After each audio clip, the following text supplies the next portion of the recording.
이제 오늘 저희들에게 주시는 우리 하나님 말씀 같이 봉독하기를 원하는데요. 오늘 저와 여러분들이 같이 봉독하실 말씀은 신약성경 마태복음 5장 1절부터 10절까지의 말씀입니다. 마태복음 5장 1절을 제가 읽고 우리 10절까지 한 절씩 교독하도록 하겠습니다. 예수께서 무리를 보시고 산에 올라가 앉으시니 제자들이 나아온지라. 제1여러 심령이 가난한 자는 복이 있나니 천국이 그들의 것이며, 애통하는 자는 복이 있나니 그들이 위로를 받을 것이며, 온유한 자는 복이 있나니 그들이 땅을 기업으로 받을 것이며, 의에 줄이고 목마른 자는 복이 있나니 그들이 배부를 것이며, 긍휼히 여기는 자는 복이 있나니 그들이 긍휼히 여김을 받을 것이며, 마음이 청결한 자는 복이 있나니 그들이 하나님의 볼 것이며, 화평하게 하는 자는 복이 있나니 그들이 하나님의 아들이라 일컬음을 받을 것이며, 의를 위하여 박해를 받는 자는 복이 있나니 천국이 그들의 것임이라. 아멘. 네, 하나님의 말씀입니다. 지난번에도 한번 말씀을 드렸는데 2025년 이제 딱 2달 채 안 남았죠. 이제 얼마 남지 않았는데 아직 많이 남지 않았냐 이렇게 생각할 수도 있지만 저는 굉장히 아쉬운 것 같아요. 이제 2달도 채 남지 않았다. 저는 기도할 때마다 이런 기도가, 물론 늘 평상시에도 기도하지만 집중적으로 굉장히 많이 기도가 나왔습니다. 하나님, 우리 교회 성도들이 복 있는 인생, 복 있는 가정 되게 하여 주옵소서. 이 기도 제목이 나왔습니다. 저는 다시 한번 이 자리를 빌어서 여러분들을 축복합니다. 세상이 말하는 복 있는 인생이 아니라 하나님께서 그리시는, 또 하나님께서 주시는 그 진정한 이 축복의 사람으로 살아가시는 이런 복 있는 인생이 되시기를 우리 주님의 이름으로 간절히 축원합니다.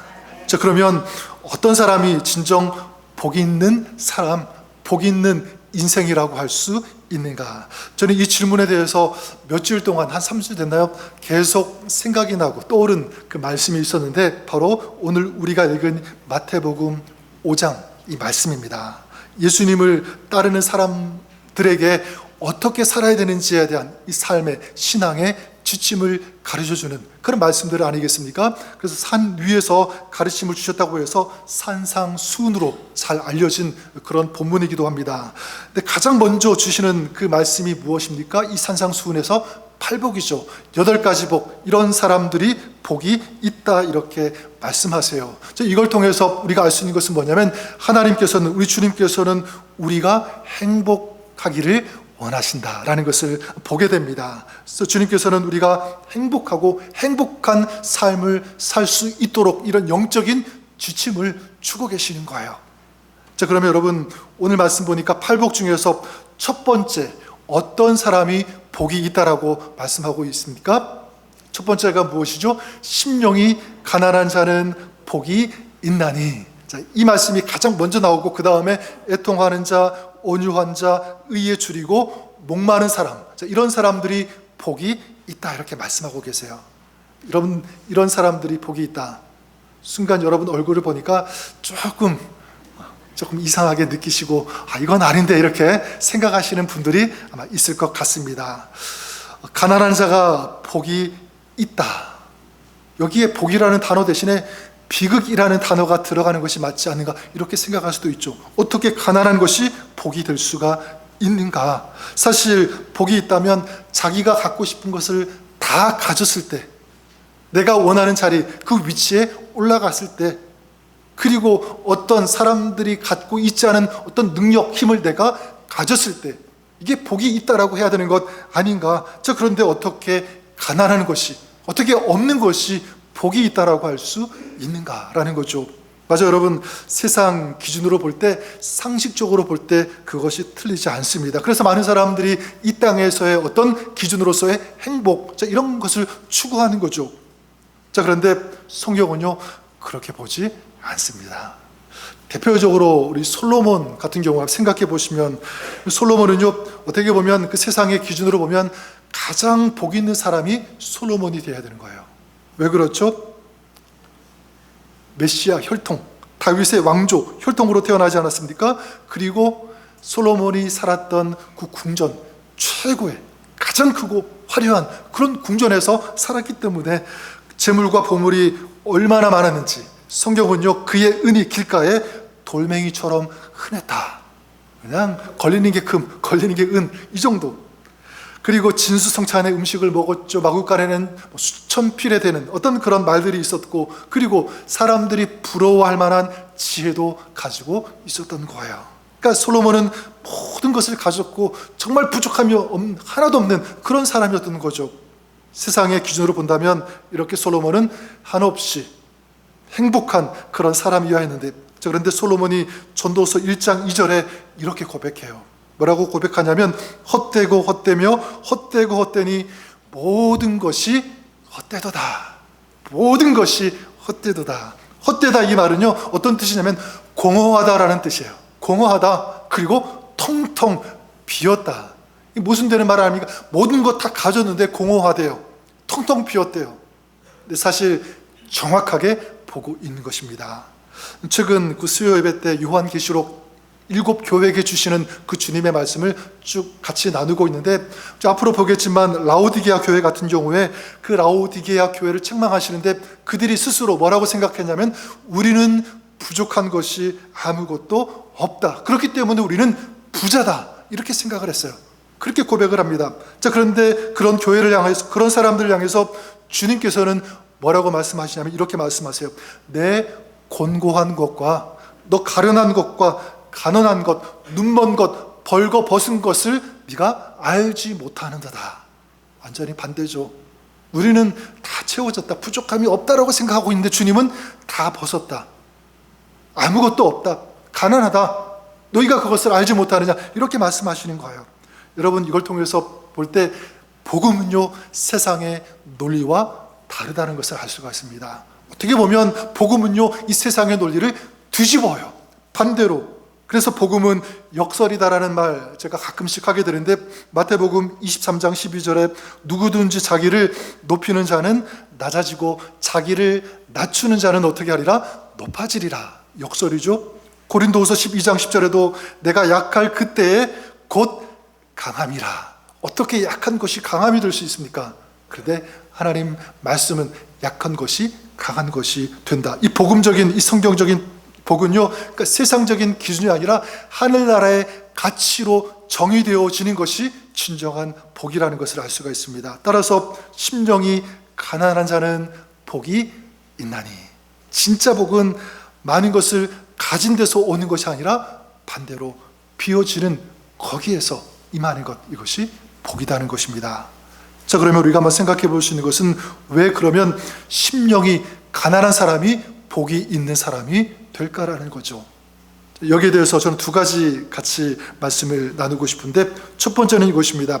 하나님의 나라, 이 천국의 문은 심령이 가난한 사람에게 열리기 때문에 그래요. 다시 말씀드리면 하나님의 나라, 천국의 문은 심령이 가난한 사람에게 열리고 주어진다. 그래서 심령이 가난한 자는 복이 있나니 이렇게 말씀하고 있는데, 어떤 사람들은요, 이것을 어떤 외부적인 물질적인 가난 이렇게 생각하고 떠올리게 되는데 그렇지가 않아요. 심령이 가난한 자는, 이 심령은요, 우리의 마음이요, 그러니까 내면적인 것이라고 볼 수가 있죠. 우리의 마음의 중심, 이것입니다.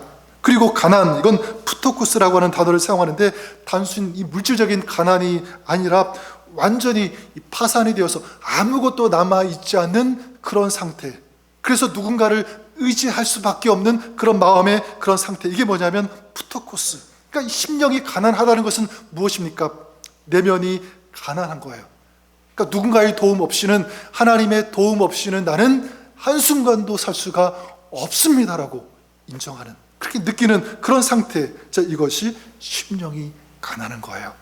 그래서 존 메가더 목사님 같은 경우에는요, 심령이 가난한 것이 팔복의 문, 첫 번째 문, 첫 번째 중요한 단추, 이런 식으로 설명을 하는데, 왜냐하면 심령이 가난하면요, 죄에 대해서 애통하게 되죠.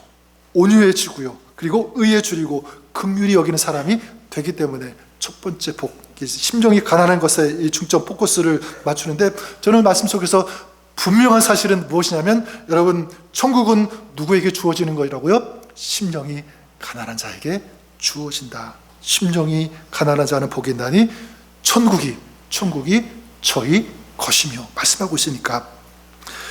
전에 어떤 그 페이스북에서 읽었던 그 이야기가 생각이 났는데요, 실제 있었던 이야기가 아니라 그냥 우화와 같은 만든 그런 이야기인데, 어떤 사람이 죽어서 천국에 가게 됐는데 그 천국 문 앞에 베드로가 이제 기다리고 있었다고 합니다.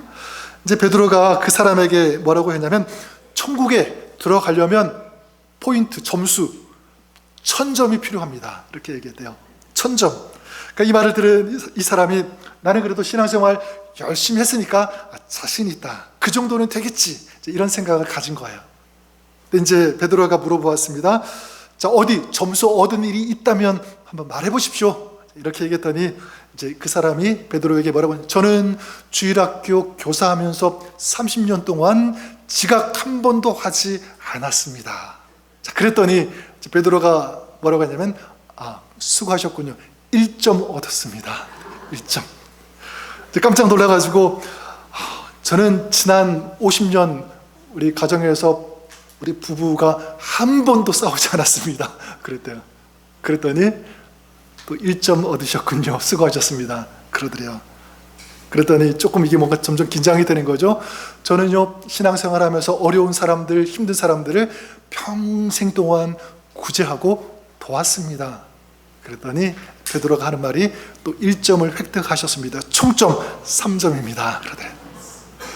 이 사람이 깜짝 놀라가지고 정신을 차린 거예요. 그리고 이제 뭐라고 고백했냐면, 예수님의 십자가 은혜 때문에 제가 구원 받았습니다. 제가 지금까지 살아올 수 있었던 것은 모두가 하나님의 은혜 때문입니다. 제가 한 것은 아무것도 없습니다, 이렇게 고백했더니, 그때 이제 베드로가 뭐라고 했냐면, 지금 하신 그 고백으로 당신은 1000점을 획득하셨습니다. 그래서 천국 문을 열고 들어오라고 환영했다라고 하는 그런 이야기인데요. 자, 이 이야기가 저에게 주는 그 메시지가 있는데 무엇이냐면, 저는 이렇게 다가왔습니다. 여러분, 그래요. 자신이 죄인임을 인정하고 내 공로, 내 노력이 아니라 하나님의 은혜를 힘입고 예수 그리스도를 믿어서 천국에 들어갈 수 있게 된다라고 하는, 다른 것 아니에요. 주님의 은혜 때문에, 그 주님의 사랑 때문에, 주님의 그 공로 때문에 내가 예수 믿고 구원받을 수 있다라고 믿는 이 믿음이 있을 때 그 사람에게는요, 천국이 주어지는 것, 그리고 천국의 문이 열린다는 것입니다. 누가복음 그 18장에 보면 심령이 가난한 자, 그리고 그렇지 않은 자, 그리고 그들의 결말에 대해서 이제 나오는 그 말씀이 있는데, 여기에 두 사람이 나와요. 첫 번째는 누구냐면 바리새인이 나옵니다. 바리새인은 이제 기도를 하게 되는데 당당하게 서서 이렇게 큰 소리로 기도를 해요. 하나님, 나는 다른 사람들과 같이 토색, 불의, 간음을 행하지 않았습니다. 저게 있는 세리와도 같지 않음에 나는 감사합니다, 이런 기도를 드리는 거예요. 근데 반대로 세리는 어떻게 기도합니까? 멀리 서서 감히 눈을 들지도 못하고 푹 숙이고 기도를 해요. 하나님, 저를 불쌍히 여겨 주십시오. 저는 죄인입니다. 기도하는 거예요. 근데 여기에 대해서 예수님께서 그 이야기의 결론, 마무리를 하시는데, 누가복음 18장 14절에 보면, 저 바리새인이 아니고 이 사람이 의롭다 하심을 받고 그의 집으로 내려갔느니라. 자, 여기 보니까 누가 의롭게 되었다라고 말씀하고 있습니까? 바리새인입니까? 아니잖아요. 세리예요. 세리가 의롭다 하심을 받았다. 왜 그렇죠? 세리는요, 자신의 가난함, 자신의 이 죄인됨, 자신의 이 부족함, 연약함을 솔직하게 인정하고 하나님의 은혜를 구하고 주님 앞에 엎드렸기 때문에, 다시 말해서 그의 심령은요, 가난했기 때문이에요.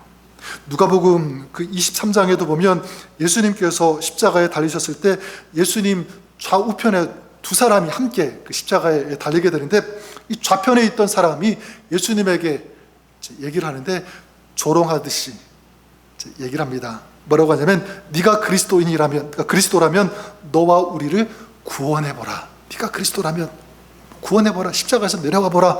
이렇게 얘기를 해요. 그때 이제 반대편에 있던 강도가 얘기를 하죠. 우리가 행한 일에 대해서 우리가 상당한 보응을 받지만 저분은 그렇지 않다라고 하면서 이렇게 예수님께 고백을 합니다. 예수님, 당신의 나라가 임할 때 저를 기억하여 주십시오. 하나님의 나라가 임할 때 저를 기억해 주십시오. 간절하게 십자가에 달려서 그렇게 고백을 합니다. 그때 이제 예수님께서 그에게 뭐라고 말씀하냐면 43절에 내가 진실로 내게 이르노니 오늘 내가 나와 함께 어디에 있으리라? 낙원에 있으리라. 하나님 나라에 있으리라. 여러분, 한 사람은 자기로 충만했어요. 마음이 가난하지 않았습니다. 자기는 의롭다고 생각했어요. 틀리다고 생각하지 않았습니다. 근데 반대로 다른 한 사람은 자기가 잘못했다, 죄인이다, 하나님의 나라, 하나님의 의를 구했습니다. 여러분, 하나님의 나라, 하나님의 이 천국, 그건 누구에게 열린다는 것을 알 수가 있냐면 여러분, 심령이 가난한 사람인 줄 믿습니다. 어떤 사람이죠? 나는 죄인입니다. 나는 아무 공로가 없습니다. 이 마음, 믿음을 가지고 주님의 그 십자가, 그 보혈 앞에 나아올 수 있는, 엎드릴 수 있는 그런 사람, 나를 구원해 주실 분은 오직 예수 그리스도 주님밖에 없습니다라고 하는 이 믿음을 가지고 나아가는 주님 앞에서는 그 사람이 어떤 사람이냐면 바로 심령이 가난한 사람이라는 거예요. 그 사람에게 무엇이 임합니까? 하나님의 나라가 임하게 되는 줄 믿습니다. 따라서 정말 우리가 살아가면서 진정 복 있는 사람, 가장 복 있는 사람은 어떤 사람인 거죠? 물질이 많은 사람, 장수하는 사람, 좋은 집에서 사는 사람 아니라 바로 하나님의 나라에 들어갈 수 있는, 하나님의 나라가 있는 그 사람인 줄 믿습니다. 두 번째로 왜 심령이 가난한 것이 복이 될까라고 할 때 두 번째는 이것입니다. 여러분, 심령이 가난할 때 그 마음 가운데, 그 삶 가운데 뭐가 임하게 되냐면 하나님의 나라가 임하기 때문에 그래요. 또 구체적으로 말한다면 하나님께서 그 가난한 마음을 가진 그 사람의 삶 가운데 임재하시고 역사하신다. 하나님께서 일하시기 때문에 그렇습니다. 그 책 중에 하나님의 밀수꾼이라고 하는 그런 책이 있어요. 제가 다 읽지 않았지만 앞에 좀 이렇게 읽다가 군데군데 이렇게 보았는데, 가스 스머글러라고 하는 영어 이 제목, 이 책인데요. 누가 지었냐면 네덜란드 이름으로 조금 발음이 어렵습니다. 앤드류 판데르 베일, 이렇게 긴데, 그래서 보통은 이 브라더 앤드류, 브라더 형제, 저자로 이렇게 많이 불리게 되는데, 27살 때, 청년 때죠. 그 1955년도에 그 폴란드 공산 국가, 그 당시에는 그때 이제 그 공산 어떤 그 청년, 세계 청년대회가 이제 거기에서 열리게 되는데, 우연찮게 거기에 참석을 하게 되었다고 합니다. 거기에 가서 보니까 공산 국가가 이 신앙의 자유가 없다는 것을 보게 되는 거예요. 그리고 하나님의 말씀, 성경도 가질 수가 없고 읽을 수 있는 기회가 없다는 것을 느끼게 되고, 여기에서 도전을 받아서 오픈 도어스, 열린 문이라고 하는 선교 단체를 만들게 되고요. 신앙서적 성경 같은 것을 계속 이제 몰래 밀반입한다고 그러나, 그래서 밀수 같이 그렇게 이제 계속 보급하는 그 사역을 감당했던 거예요. 이 책을 썼는데, 이 책에는 뭐가 있냐면 이제 성경을 전달하면서 생생하게 경험했던 그런 일들을 이제 책에 담고 있는데요. 어떻게 했냐면 어떤 그 네덜란드 어떤 한 가정이 이제 이런 복음을 전한다는, 전도한다는, 선교한다는 걸 알고 폭스바겐 이 비틀즈라고 하는 이제 그런 차를 이제 제공해 주었는데, 이제 그 차를 타고 공산 국가 국경을 계속 이제 통과해야 되는 거예요. 근데 그 검문소에서 계속 이제 이 검문을 받으니까 잘못하면 그 안에 짐 속에 있는 성경책, 이 신앙서적들이 발각되면 이제 위험하잖아요. 근데 이상하게도 계속적으로 잘 그 국경을 통과했다는 것입니다. 그래서 사람들이 뭐라고 했냐면 이 사람이 타고 다니는 그 차를요, 기적의 차다. 어떻게 그럴 수가 있는지. 기적의 차 이렇게 불렀는데, 근데 이분이 이 책 속에서 뭘 쓰고 있냐면 자신이 국경을 넘을 때마다, 정확히 말하면 국경에 도착할 때마다 간절하게, 애절하게 기도했다는 거예요. 뭐라고 기도했냐면, 주님, 제 짐에는 당신의 자녀들에게 가져다 주고 싶은 성경이 있습니다. 주님께서는 눈먼 자의 그 눈을 열게 하시고 보게 하시지 않았습니까? 그렇다면 반대로 눈 볼 수 있는 사람이 볼 수 없도록 또 주님 하실 수 있음을 저는 믿습니다. 지금 경비병들이 찾고 있는 것, 보지 말아야 될 것이 있는데 하나님 저들의 눈을 가려주셔서 이 책을, 성경을 보지 못하게 해주십시오. 간절히 기도하면서 그 국경에 도착하고 검문을 받았다는 그런 간증을 쓰고 있습니다. 저는 이 이야기를 보면서 이런 메시지로 다가왔어요. 그래 여러분, 내 힘의 한계 그리고 내 안의 두려움을 인정하기만 하면, 그리고 주님의 도우심을 구하기만 하면 그때부터 누가 일하시기 시작하시는가? 우리 하나님께서 일하시기 시작한다는 것입니다. 심령이 가난한 자는 복이 있나니 천국이 저희 것이며, 천국이 저희 것이며 이렇게 말씀하고 있는데, 다른 팔복을 보면 이렇게 하면 이렇게 될 것이다, 다 미래형으로 되어 있지만 이것만 현재형이에요. 심령이 가난한 자는 천국이 저희 것이다, 현재형, 앞으로 있을 것이 아니라 지금 임한다라고 하는 말씀입니다. 그래서 누가복음 17장에 보면 사람들이 예수님께 천국이 어디 있습니까? 이런 질문을 하게 돼요.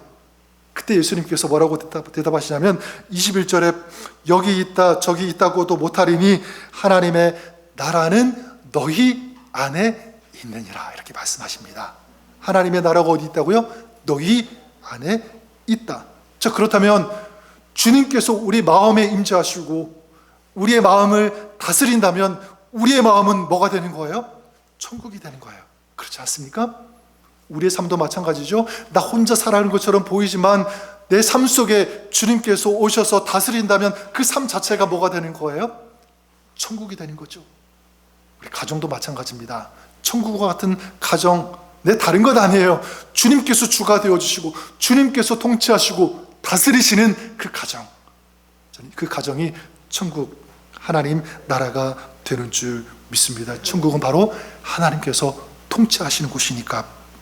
자, 따라서 오늘 우리가 주님을 구하면 주님께서 우리 가운데 함께 하시는 줄 믿습니다. 하나님 나라가 되는 거죠. 또한 오늘 우리가 정말 가난한 자처럼 그런 영적으로 굶주리고 그래서 갈망하면 그 삶 속에 하나님께서 임재하시고 역사하여 주시는 줄 믿습니다. 하나님의 나라가 임하는 거예요. 내 삶에 빈자리, 공허한 것 채워져야 되고 공급받아야 되는데 없어요, 부족해요, 안 돼요. 그럴 때 우리 하나님께서 그 빈 곳 가운데 찾아오셔서 채워주시는 은혜를 허락해 주시는 줄 믿습니다. 그것이 뭐예요? 하나님 나라입니다. 자, 따라서 여러분, 하늘나라는 죽어서 가는 그 나라이기도 하지만 동시에 오늘 살아가면서 우리가 만나고 경험할 수 있는 곳, 그것도 바로 하나님의 나라인 줄 믿습니다. 바로 이것이 심령이 가난한 자의 결과, 하나님께서 주시는 축복이에요. 다윗 여러분 잘 아시죠? 우리가 아는 다윗은 굉장히 용맹하고 모든 싸움에서 승리한 아주 그런 장군, 그리고 나중에 왕이 된, 그러니까 그런 사람으로 우리가 인식 속에 그려지지만 사실 그 다윗의 그 인생 전체를 놓고 본다면 수많은 고난, 어려움들, 고초, 이런 것들이 있었어요. 우리가 알다시피 사울 왕으로부터 십수년간 쫓겨다니는 도망자 신세, 그런 시간들 보내었고, 나중에 왕이 되었을 때 이제 자기 아들 압살롬이라고 하는 이 아들로부터 배신을 당하게 되죠. 여러분, 아들로부터 배신당했다, 그건 뭐냐면 아들로부터 그 인생이 통째로 부정당한 거잖아요. 얼마나 그 마음, 그 삶이 비참하겠습니까? 완전히 그 마음과 그 삶이 무너지고 파산되어진 그런 상태라고 볼 수 있는 거예요. 그런 고통의 시간이 있었습니다. 자, 그런데 그런 가운데서 다윗이 어떻게 회복할 수 있었는가라고 할 때 다윗은요, 분명히 말씀드리지만 심령이 가난했기 때문에, 이게 있었기 때문이라고 저는 믿습니다. 시편 42편 1절에 다윗이 이렇게 고백하죠. 사슴이 시냇물을 찾기에 갈급함같이, 영혼이 주를 찾기에, 내 영혼이 주를 찾기에 갈급하나이다. 사슴이 시냇물을 찾듯이 내 영혼이 지금 갈급합니다. 이거예요. 시편 63편 1절에도 하나님이여 주는 나의 하나님이시라, 내가 간절히 주를 찾되 물이 없어 마르고 곰핍한 땅에서 내 영혼이 주를 갈망하며 내 육체가 주를 앙망하나이다. 갈망하고 앙망하고 있는 그런 상태. 그러니까 다윗이 이 지옥과 같은 그런 삶의 현장 속에서도 여러분 어떻게 한 거죠? 하나님의 그 도우심 손길을 사모하고 갈망하고 앙망했을 때 어떤 일이 일어났습니까? 그랬을 때 그 자리가 하나님께서 다스리시는, 하나님께서 회복케 하시는, 하나님께서 다시 일으켜 주시는 그런 축복의 현장이 되었다고 하는 것입니다. 저도 제 지난 삶을 이렇게 쭉 돌아보면 그랬던 것 같아요. 언제 하나님의 은혜가 풍성히 임했는가? 언제 하나님께서 정말 살아계시다, 이런 것들을 느끼고 경험했는가? 이렇게 돌아보면 그런 것 같아요. 잘 나갈 때 모든 것이 넉넉해서 부족함이 없을 때 아니에요. 정말 힘들 때, 외로울 때, 막막할 때, 앞이 보이지 않을 때, 그때였어요. 왜냐하면 생각해 보니까 그때 제 마음이 가난했기 때문에, 심정이 가난했기 때문에, 그 가난한 마음을 가지고 주님을 찾으니까, 주님 앞에 나아가니까, 주님의 도우심, 인도하심을 구하니까 그랬던 거죠. 그래서 존 파이퍼 목사님 같은 경우 이렇게 말씀하세요. 사람들이 하나님께서 주시는 기쁨의 은혜를 맛보거나 이해하지 못하는 가장 주된 이유는 주님을 향한 갈망과 목마름이 빈약하기 때문이다, 이런 말씀을 하십니다. 그래서 여러분, 주님을 향한 갈망과 목마름이 빈약하면 하나님이 주시는 이 기쁨의 은혜를 맛볼 수가 없다. 하지만 반대로 해석하면, 그래, 어떤 상황 가운데 있든지 정말 주님을 향한 그런 갈망, 사모함, 주님의 도우심을 구하는 이 마음이 있다면 주님께서 넉넉하게 풍성하게 그 필요를 공급해 주시고 채워 주시는 줄 믿습니다. 전 여러분들이 그랬으면 좋을 것 같아요. 여러분도, 아니 지금 아마 그런 분들이 있겠죠. 내 인생이 이 부분에서 파탄이 난 것 같은, 어쩌면 오늘 말씀처럼 가난한 거지와 같은 어떤 그런 부분들이 분명히 있을 거예요.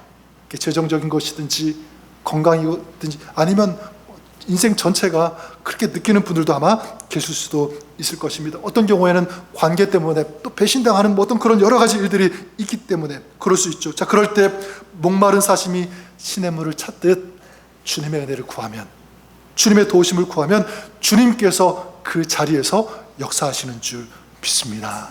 그러니까 파산된 그 자리가 뭐가 될 수 있는 거예요? 하나님께서 역사하시는, 회복케 하시는 축복의 자리가 될 수 있다는 것이죠.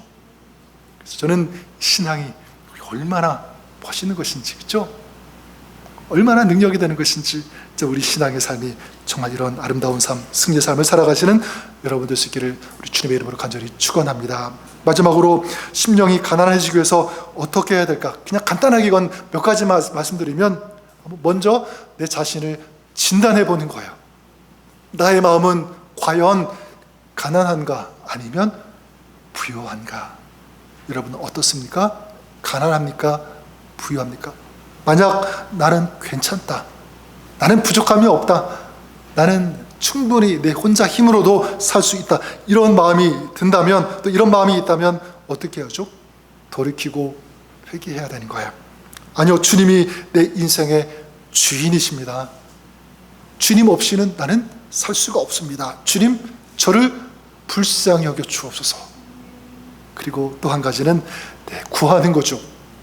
기도하는 거예요. 하나님, 내 마음이 교만하지 않게 하시고, 낮아지게 하시고, 겸손하게 하시고, 가난하게 하여 주옵소서. 가난한 마음속에 임하시는 이 하나님의 나라가 있을 수 있도록, 그런 하나님의 나라를 경험하는 삶이 될 수 있도록 도와주십시오. 기도하는 거예요. 이렇게 심령이 가난하면 저는 이런 사람이 된다라고 생각합니다.